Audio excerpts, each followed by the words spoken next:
Thank you, Charlotte Lefevre, for playing Eternal Father Strong to Save.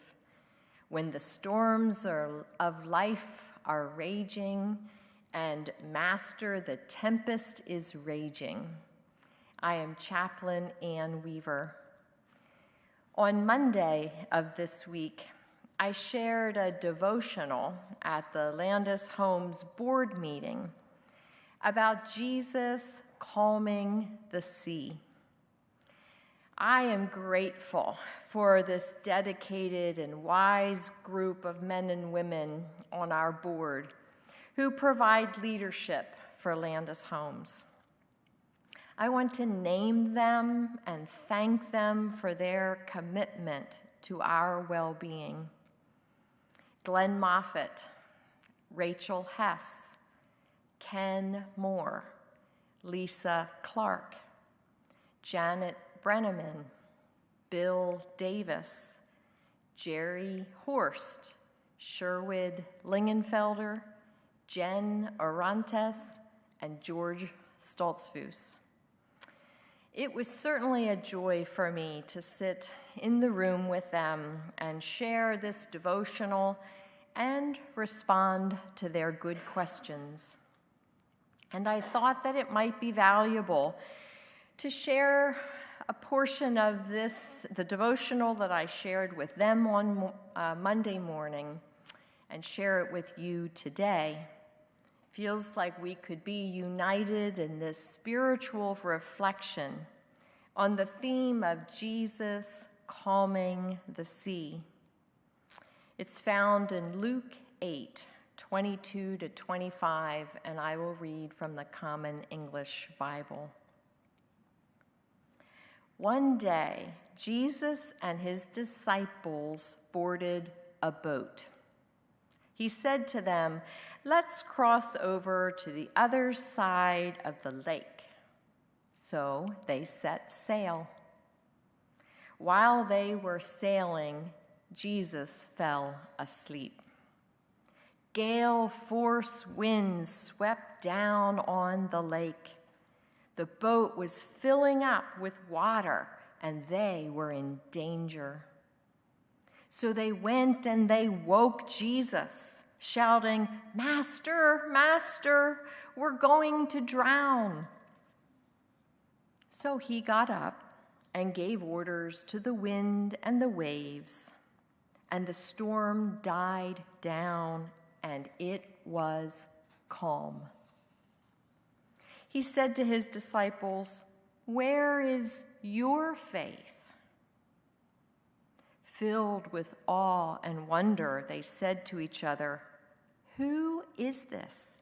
He commands even the winds and the water, and they obey him." So why did I share this passage with the board on Monday and with you today? We don't live by the Sea of Galilee or have concerns about sinking in a boat. However, board members, leadership, team members, residents, and all of our families face storms and experience fear.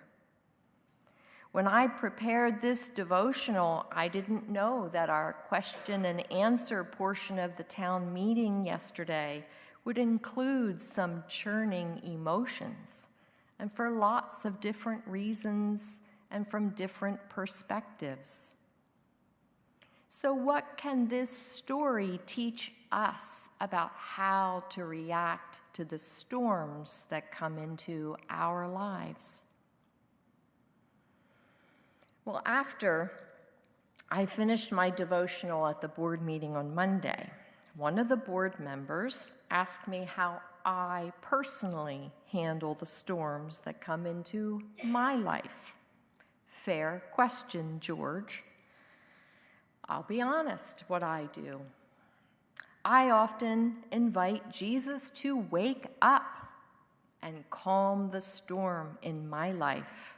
I am like that frantic disciple sometimes. Jesus, please come now and calm this storm. Calm my anxious spirit.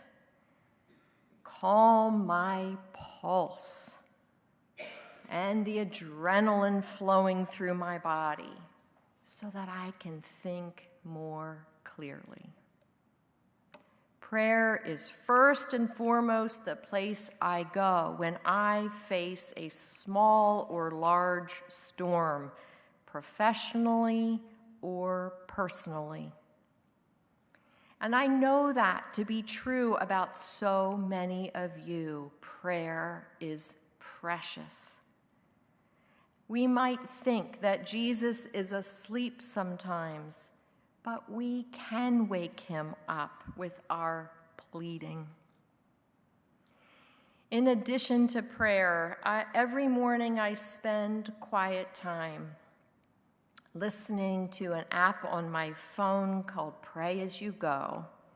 It's a mixture of scripture and music and reflection questions. This daily practice of delving into scripture and song helps me to keep the living word fresh in my mind and my spirit. I feel more centered on Jesus and more able to respond to the storms that inevitably come. And as often as I can on the weekends, I go to the woods to run, to hike, so that my mind and my body and my spirit are refreshed, inspired, and renewed. And occasionally I go on a week vacation, and that's coming. I will be gone from this Friday to the following Saturday. And I pray for you while I'm gone that you will be well, and I also hope that I will be well. Well, I am sure that there are many more ways that I tend to that calm center. But these were the first 3 practices that popped into my head when George asked me what I do to stay calm. In addition to these spiritual disciplines, I also tap into my training as a chaplain. Here at Landis Homes, Robert Kanegi, Rhonda Good, and myself have all experienced clinical pastoral education through Eastern Mennonite Seminary. And our teacher, Dr. Kenton Durstein, is highly trained in family systems theory, originally developed by Dr. Murray Bowen. A solid group of professionals around the globe continue the efforts to become a non-anxious presence when storms erupt in families, organizations, and houses of worship. What we've realized is that none of us can be non-anxious. It's impossible. But we strive to be the least anxious presence in the room, or at least we strive not to be the most anxious presence in the room. We strive to offer a calming influence in anxious situations.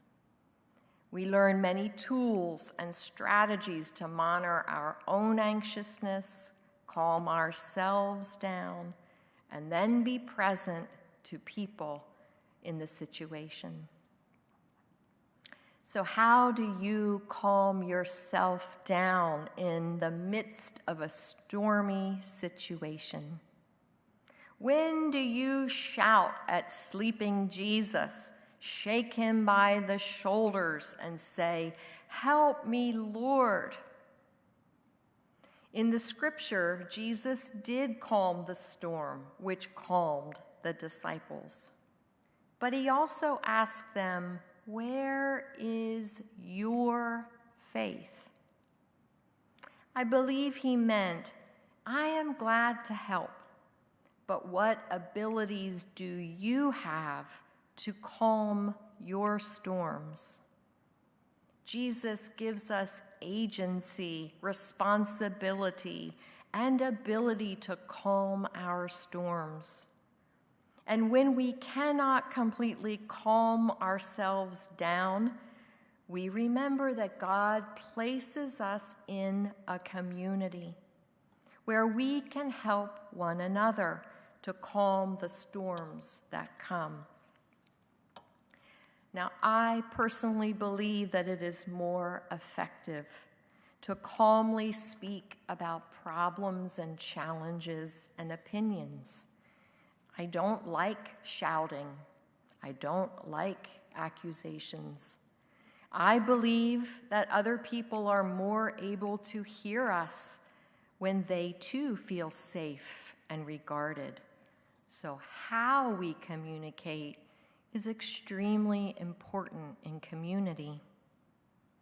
Storms are opportunities for personal growth, for spiritual development, for new ideas, and for relational connections.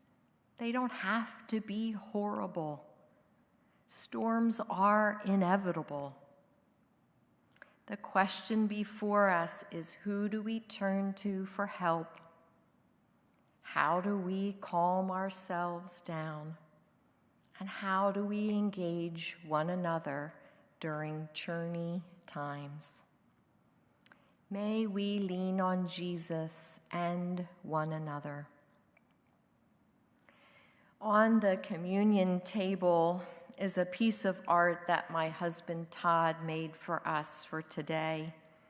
He knew that I've been mulling over this Jesus calming the storm passage, and he knew that Kathy Miles and I are going to sing this song, Calm Me, Lord. And so I want to read you the words to this song, let you look at the piece of art, and then Kathy and I will sing. Calm me, Lord, as you calmed the storm. Still me, Lord. Keep me from harm.